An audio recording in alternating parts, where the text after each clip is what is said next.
Moves us to 5B, receive information from the Stillwater Public School Long Range Facility Planning Executive Committee on their recommendation for the current high school feasibility study.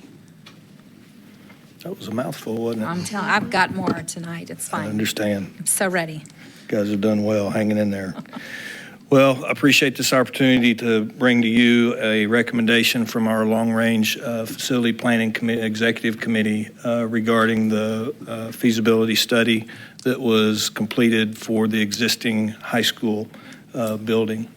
The district formed an executive committee in 2021 in preparation for the bond initiative, and this committee was reconvened when the district received the feasibility study earlier this year for the existing high school. As you can see, this group was made up of district administrators, site administrators. We had two of our board members served on the committee as well. We had community partners, we had parents, so we tried to cover all the aspects. One note about this committee is when it was initially created in 2021, there were a lot of different names on it.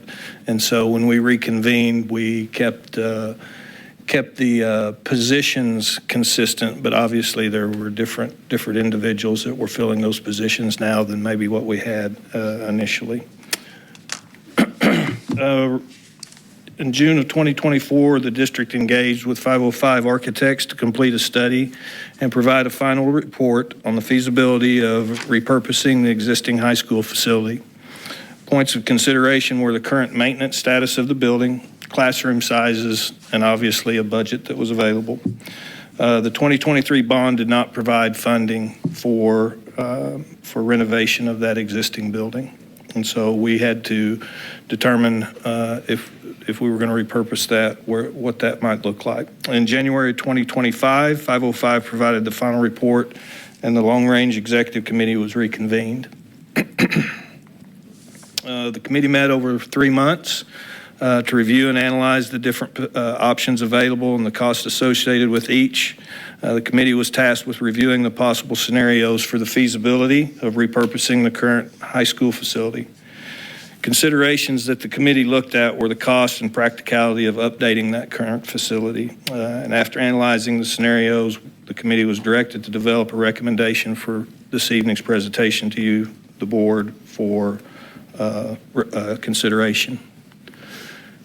Before providing that recommendation, I think it's important to look back and understand the context of the previous discussions that the executive committee was engaged in prior to the bond 2023 proposition.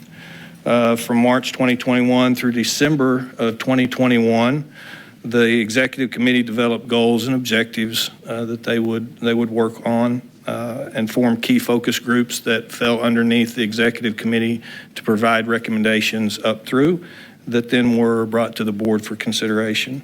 The committee also met with Mr. Dillon, Robert Dillon, a national consultant on current trends in educational facilities and creating engaging instructional spaces. In the year leading up to the vote for the bond issue in 2023, there were 8 executive committee meetings and multiple meetings with those key focus groups. Those key focus groups ranged a variety of areas from athletics to security to technology to transportation, all of those things that were encompassed in the bond. In April of 2022, the committee presented 2 recommendations to the board for approval, one of which was the 10-year, $195 million bond, and then the second part of the recommendations were those capital improvement projects to be completed and included in that bond. Grade reconfiguration has also been an integral part of the planning and discussions prior to the bond issue as well as today. In September of 2021, the Board of Education conducted a special meeting and considered a recommendation for grade reconfiguration. At that time, the board voted to affirm the long-term vision of grade reconfiguration as pre-K through 4, 5 through 6, 7 through 8, and 9 through 12, with 9th grade students integrated onto the high school campus. So what did the committee look at and what considerations did they have? The feasibility study provided 4 main scenarios with associated costs or estimates of cost for us to discuss and look at and analyze. As you can see on this slide, the first of those was once vacated to essentially shutter and leave the building as it currently stands. This would have had an estimated annual maintenance cost of slightly under $60,000 a year. The second was to raise the current building at an estimated cost of slightly over $1.5 million.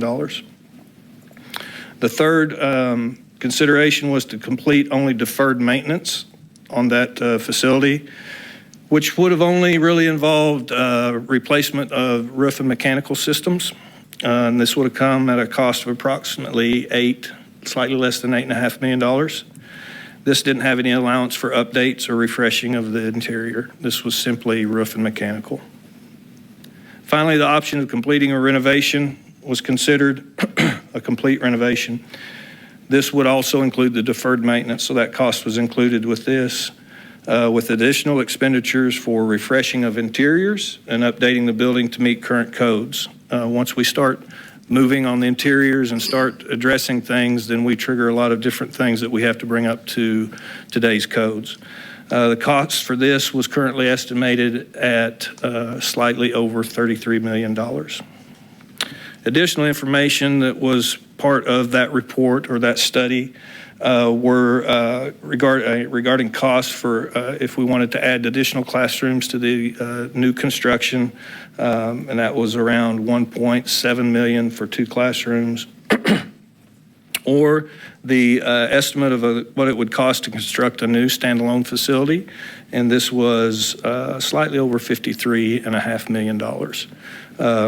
And that particular amount would not be able to be completed during this bond cycle. That would have to be pushed to the next bond cycle.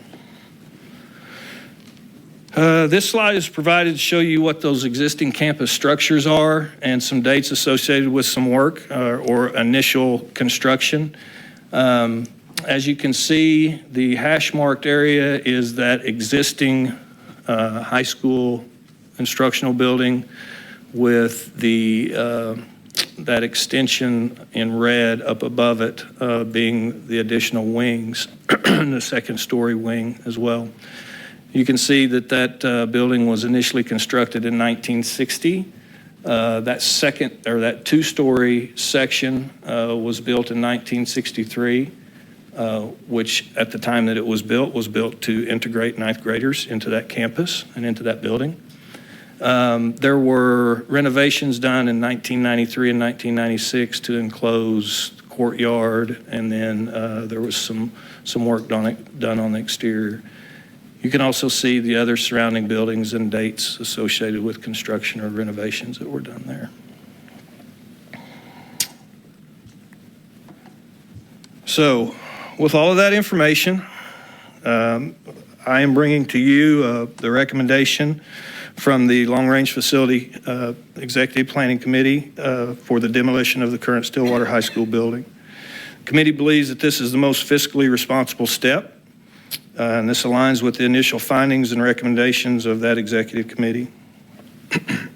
Upon approval of this recommendation, I believe further consideration and analysis by the executive committee to provide a sound recommendation to the board for integration of 9th grade students onto the high school campus should be conducted.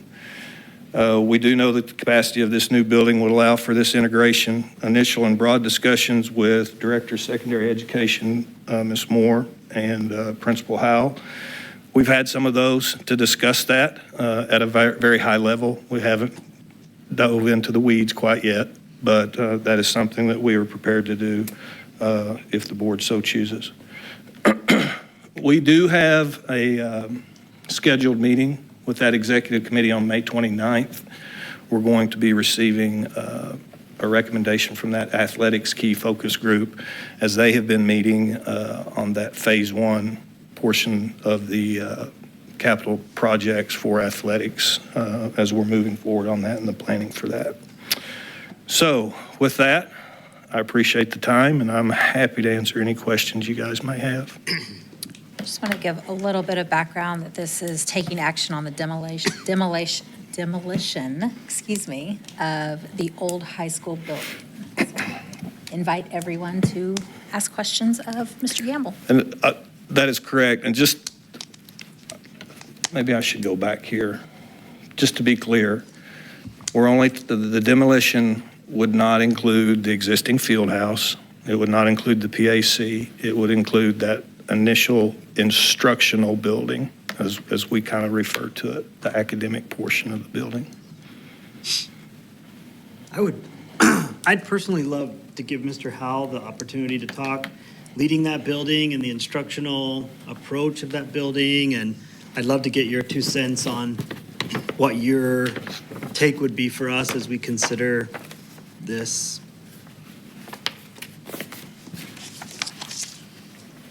And good evening. We have been working on this for a long time this spring, and I will tell you that I think it's very important for the freshmen to be on our campus. I think that you guys have decided that long ago. Mr. Gamble presented that 2021 reaffirmation of what I think was originally decided somewhere around 2014 for grade reconfiguration. There's a lot of reasons for that, why it makes a lot of sense for our district. And if you just look at our activities, I mean, start with performing arts. The band starts every day, the freshman at the high school, and has to bus back over to the junior high. So we shuttle kids every day. Our orchestra program runs a separate freshman orchestra from the high school orchestra. If the freshmen were integrated onto our campus, Mr. Jackson wants to have 2 high school orchestras, which I think is a wonderful thing. The growth in the choir program is already imminent. I mean, we're seeing that now, but having freshmen available, theater, similar stories. Athletics is a big one too. Several of our athletic teams, as you know, have standalone 9th grade teams, but several are integrated into the varsity at the high school. So swimming, soccer, things like that, you know, you're going to see freshmen on the high school teams. So those kids are shuttling over. In addition to that, we have, if I had to guess, 20 or so a year advanced students who are having to transport over to the high school to access, for example, Algebra 2, which is not a course taught at the junior high.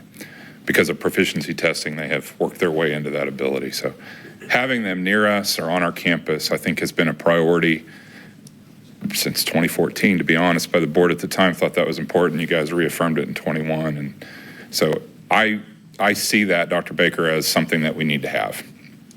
Now, one of the things that the question's going to come about, you know, what does this look like if you vote to tear down the existing academic building?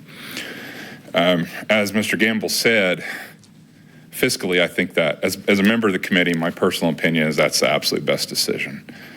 Just because I walk that building every day, it's important to a lot of people.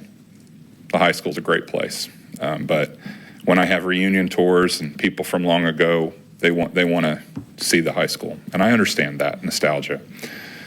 But at the same time, maintenance-wise, we have a lot of issues. And we joke all the time, Mr. Gamble and I and others, that we have a really, really good facade at the high school. Yeah. When you drive by, you see those twins of the field house and the PAC, and the front of it looks really good, and you've got a $23 million football stadium sitting over there, and we look great from the road.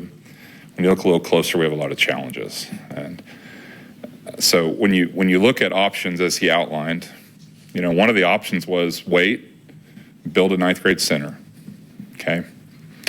Well, with Mr. Thomas's advice, you know, when you look at what that 9th grade center would have to have as a standalone building, it has to have its own tornado shelter. It has to have a lot of other things. We'd be duplicating a lot of services, another cafeteria, another library.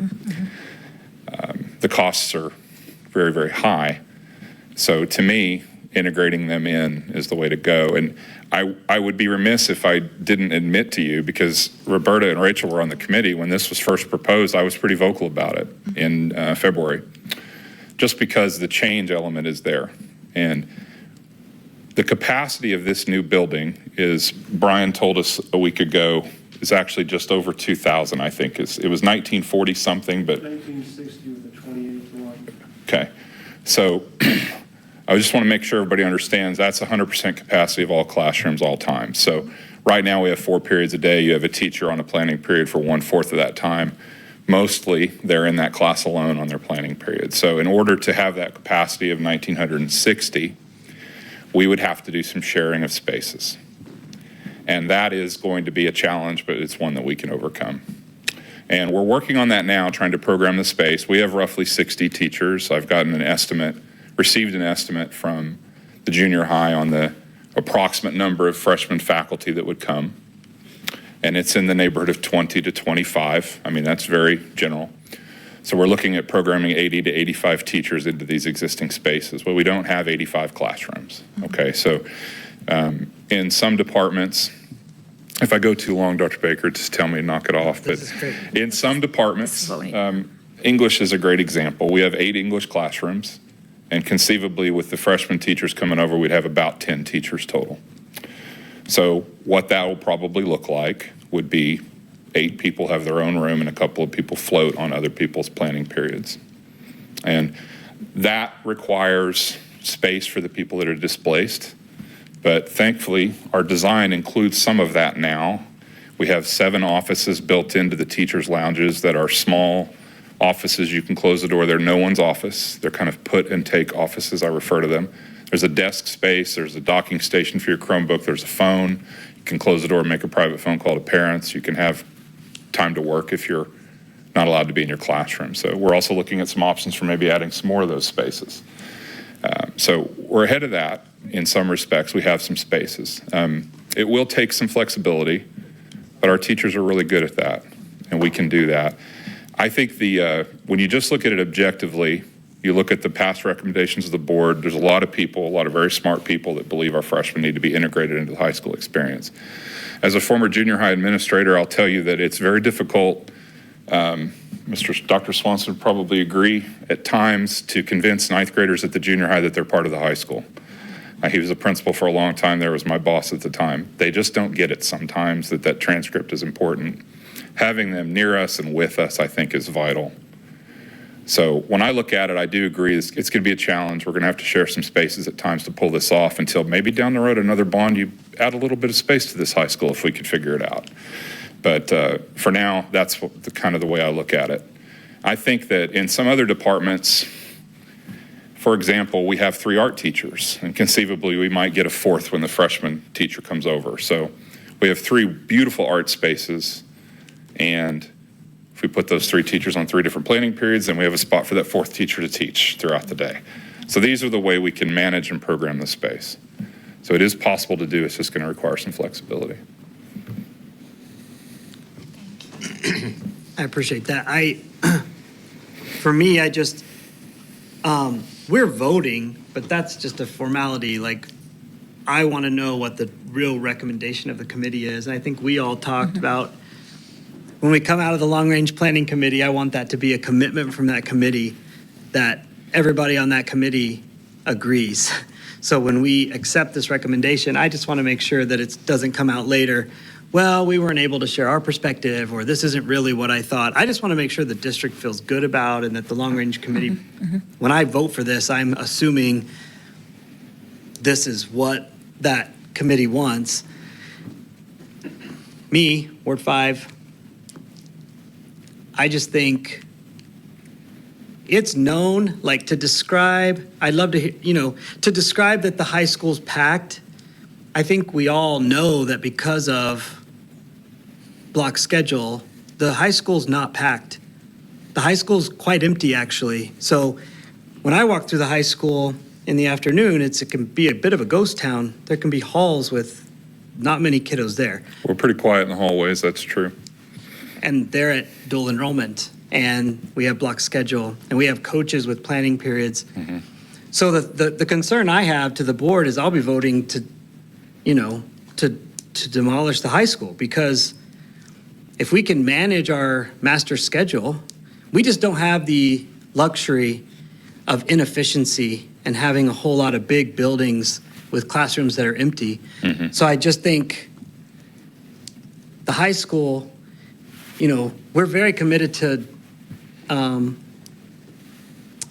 our schedule. We're very committed to block schedules. And with that comes inefficiencies with classrooms. So I just think, in my conversations with teachers, I've had a lot of teachers reach out, and it's the question of, well, I really want block scheduling, but I don't really want to share a classroom, but I will because block scheduling is so important. And so I think it is a bit of a give and take where I have found some peace in we've got to be efficient, we've got to use taxpayer dollars well. But I do hope we don't throw the baby out with the bathwater with good pedagogy. So I hear these teachers talking about how they build experiences in their classroom, and I do hope we can be efficient with master schedules so that we give autonomy to teachers to still create really engaging, inviting spaces, and it's not like a college lecture hall where you walk in and it's Bare blank. walls. Yeah. And I think that might be some of what you've heard, and I understand that. I mean, I was a math teacher. I get it. I loved my space. Yeah. And I decorated my space, and it was my room, you know, like many of you who've done that. But I also think, like, some people are probably afraid that maybe no one will have their own room and everyone will share the collegiate model. We've talked about it. I don't foresee that happening. I think we can program it to where we have some sharing and not all. But I think that fear is out there. We can You know, still well, I decorate can't walls, decorate right? my room because it's not my room, and I might be in 3 different rooms throughout the day. And we've talked about a scenario like that over the last few years. I don't see that we would have to do that. I think we can get quite a few people with their own space, but they may have to leave during their plan to allow another teacher to teach. We have to program it in such a way that if we have a freshman teacher that's floating, that they can pop into a freshman room so that, you know, what's on the wall is appropriate for what they're teaching, you know. If it's a geometry teacher that's floating, we don't want to stick them in the aviation classroom if possible. We want to try to put them in another geometry teacher's room where we can. There's a lot of work to be done with that, but that's our goal, I think, is to try to do it in a way where it doesn't affect as many as possible. The block schedule, I really appreciate you saying that's very important to us. It's very important to our academic achievement, our culture, and our building. It has so much to do with the quiet that you see when you're there. And I will speak to what you mentioned about, I don't know that I would agree that we're empty, but at any given time, there's about 200 students off campus, and that's what Dr. Baker's getting at. So between Meridian and ag facility and concurrent enrollment and internships and things, we have 1,200-ish in the building, but they're not all there at the same time. So we have breathing room. And I think that needs to be remembered when we talk about adding folks in. So glad you said Well, that. I said that just because people have a perception that it's going to be shoulder to shoulder. And it's not necessarily about square footage space per child. It's more scheduling. You know, we're not going to be shoulder to shoulder. The building is rather large. I do think, Dr. Baker, that we definitely had good conversations during those meetings, and certainly in February, there was a lot of disagreement, a whole lot of discussion about what it would be. And as we went through, by April, most people were like, is this a trick question? Like, it's pretty clear we don't have money. So I do feel like we got to talk about it quite a bit, and people were very open with their concerns, and, you know, people had different ideas, and a lot of things were discussed. I don't think you touched on the slide, though, but if you could go back a couple slides, I think, wasn't there a slide that showed what everybody on the committee thought? The Right, yeah, I mean, Yeah, that surprised me. That's to Rachel's point. It was kind of Yeah. like, well, is Yeah, I this a just wanted trick? to Like, point if it you just out. look at the numbers, 60,000, 1.5 million, 33 million, like, when you look at the numbers, this really was one conclusion. Yeah. One community member literally did say, is this a trick question? So, And to speak on the capacity, that number, again, is if we have every classroom full, every period, all day long, that's the capacity. Our current demographics that we pulled and have looked at, we don't touch that number quite. There is a bubble coming, and we get close to it, but we're still below that capacity level. And that would be all students on campus for the entirety of the day, which we have kids that go to the ag farm, we have kids that are at Meridian, we have concurrent, and so that number fluctuates throughout the day. And if you'll humor me for just a second, so I've been in several districts and I've seen a lot of different models, and I think, Mr. Howell, you touched on this as the academic benefit of having those freshmen on campus. This does allow for a much more student-centered and academic-centered structure because you're able to offer all of this advanced coursework for freshmen that you may not have access to at the junior high.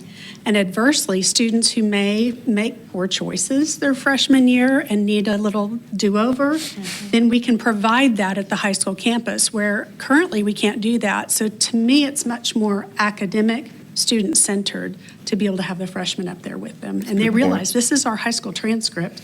I may need a do-over, but I can do it, and it doesn't mess me up for the rest of my high school career. And I have had several parents reach out to me about that type of thing, going, you're not going to leave the ninth grade, are you? Because just that thing, they cannot convince their kids that this matters that year, because they're still at the junior high and it feels like eighth grade. And I don't have a crystal ball, but I do think it will improve our dropout rate, because we'll have students who don't get so discouraged if they don't have the credits they need to move up to the high school, because they don't want to be that freshman kid that stays at the junior high for an additional year.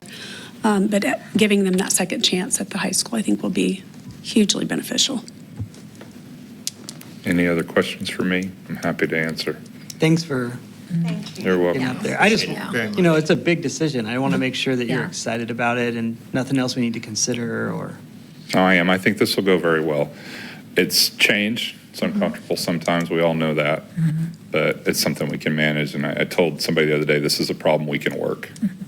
okay. Well, I appreciate what you said about the facade and, you know, the PAC on this end So and true. the stadium here and the way that it looks so beautiful, because you drive by and you don't recognize We get that a lot. in the halls what it actually is like. And so I Why do think you that need it in high school? that's You know, we important get- for people to understand that The buckets. what it would take to fix it. I showed the buckets to Mr. Bridges last week on a tour. You know, we looked at a lot of really good things, but he got to see the buckets And as well. you mentioned nostalgia. Will there be maybe, or can we make sure that we make a way for people in the community who do want to have a piece or buy a piece? Dr. be able to Vinson's do already that? talked to me about the importance of doing something like that, and I Okay. think that's definitely something we want to try to do. Okay. You know, a final tour. They did that at Or, and Westwood. Yeah. bring Yeah. good It's gonna be information. Very simple. And this is not unique to the district, because we have raised other facilities once we built a new facility. Yeah. Will Rogers Correct. Elementary, Westwood Elementary. Highland Park. Highland Park is not ours anymore. But we did, has been sold to another group. So again, I understand high school is a little bit different than elementary, because those are pockets of people, and I get that. But based on our conversations, and when you look at all the information that was compiled, I strongly believe that this is the best path forward for the It district. also reminds me of when we had the safety consultant talk to us about the buildings, and they were like, all your buildings are pretty safe except the high school. It has too many doors, too many many doors. entrances, Yep. too many inside outsides. So to maintain a building that we know has not been built based on best practices, it's nice. For me personally, I understand the nostalgia, and I don't want the community to think that we don't Value. value Appreciate that. Yeah. But to have our kids in a state-of-the-art, safe location that doesn't have multiple exits and is managed in the right Yeah. way, I feel better that my kids will be in a safe, new building. I think that's key. And like, not to mention the fact that there are places in the high school where ADA-wise are difficult. Like, there's just things about the building that It's time. it's time. And I will say, last thing I'll say, when I walked through, like on May 2nd, with the 505 team and our teachers, the space difference is unbelievable. We were walking with Rob Lemacher during that, and he said, just to give you perspective, Wally, your current academic building is about 130,000 square feet. This academic building that we're walking through is 190,000 square feet. So he said, take Skyline square footage and add it into the high school, and that's what you've got. Just to tell you, like, it doesn't give us a ton more rooms, but the spaces that Brian's designed are amazing. They're huge. They're what we wanted. Yeah. And when kids are in them, and I just can't wait to see people come through the doors. But when they see what this place feels like, it's going to be a huge difference. But That's thank you. awesome. Thank you all. very much. Thanks so Thank you much. all. And thank you for your work with the committee. You bet. And thanks to our committee, while the three of us enjoyed lunch You guys represented us and helped, and you communicated Hey, that they well. fed us lunch. Oh, They did. We did feed you lunch. You did feed us Hey, lunch. we take care of our people, right? so thank you. Difficult conversations have. Serve on committees. No, you'll get lunch. Yeah, absolutely. Any other questions? No, thank you. Okay. Thank you for your work. Thanks. All right, so again, this is taking action on the demolition of the old high school building. I move to approve the Stillwater Public School Long Range Facility Planning Executive Committee on their recommendation for the current Stillwater High School facility feasibility study. Second. Douglas, Yes. Dillon, Yes. Riley, Yes. Washington, Yes. Baker. Yes. That's a heavy, I feel like. That was. I know. All right. You might not was a vote for lot of that work. very many times when you're on the. No. So based on I've got some more to add to this, based on the 2021 Board of Education vote to integrate the 9th through 12th grade into the high school construction, the board recommends to reconvene the Long Range Planning Committee to present a plan to the Board of Education for integrating the 9th grade into the high school building upon the opening of the new high school.